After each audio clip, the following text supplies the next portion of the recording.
നമസ്കാരം.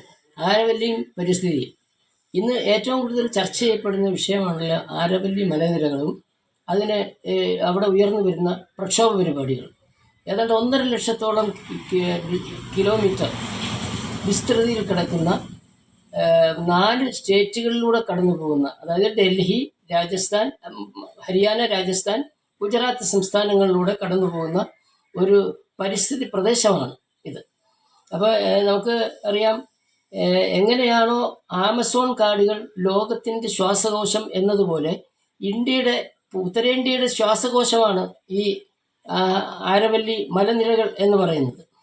ഇപ്പോൾ 100 മീറ്ററിൽ താഴെ ഉയരമുള്ള മലനിരകളെ ഈ പറയുന്ന ആരവല്ലി പരിധിയിൽ പെടുന്നില്ല എന്നുള്ള നിലപാടിനെ സുപ്രീം കോടതി ശരിവെച്ചതാണ് പുതിയ പ്രക്ഷോഭങ്ങൾക്ക് കാരണമായി വന്നിട്ടുള്ളത്.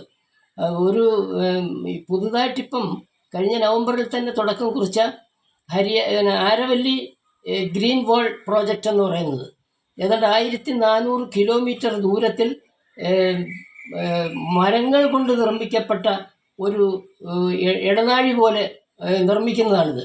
ലോകത്തിലെ അത്ഭുതങ്ങളിൽ ഒന്നായിട്ടുള്ള ചൈനീസ് വാൾ എങ്ങനെയാണോ പ്രശസ്തമായിട്ടുള്ള, അതുപോലെ തന്നെ പ്രശസ്തിയിലേക്ക് വരാൻ സാധ്യതയുള്ള ഒരു ഭൂപ്രദേശമായി ഇത് മാറ്റിയെടുക്കുകയാണ്. അതുമാത്രമല്ല, ഡൽഹി അടക്കമുള്ള പ്രദേശങ്ങളിൽ ഥാർ മരുഭൂമിയിൽ നിന്ന് കടന്നു വരുന്ന അല്ലെങ്കിൽ വീശിയടിക്കുന്ന കാറ്റിനെ തടഞ്ഞു നിർത്താൻ, പൊടിക്കാറ്റിനെ തടഞ്ഞു നിർത്താനും ഡൽഹിയെ പരിസ്ഥിതി സംരക്ഷണ പ്രദേശമാക്കി മാറ്റുവാനുമുള്ള ഒരു പ്രോജക്റ്റാണ് എന്നുള്ള നിലയിലാണ് ഇത് മുന്നോട്ട് കൊണ്ടുവരുന്നത്. എന്നാൽ പരിസ്ഥിതി സ്നേഹികളുടെ ആശങ്ക എന്താണെന്ന് ചോദിച്ചു കഴിഞ്ഞാൽ, ഈ ഒരു സാഹചര്യത്തെ പ്രയോജനപ്പെടുത്തിക്കൊണ്ട് ഖനന മാഫിയകളും വൻകിട കോർപ്പറേറ്റുകളും ഇതിനെ ചൂഷണം ചെയ്ത് ആരവല്ലിയെ തന്നെ ഇല്ലാതാക്കി കളയും എന്നുള്ള ആശങ്കയാണ് ഇപ്പോൾ ഉയർന്നു വരുന്നത്.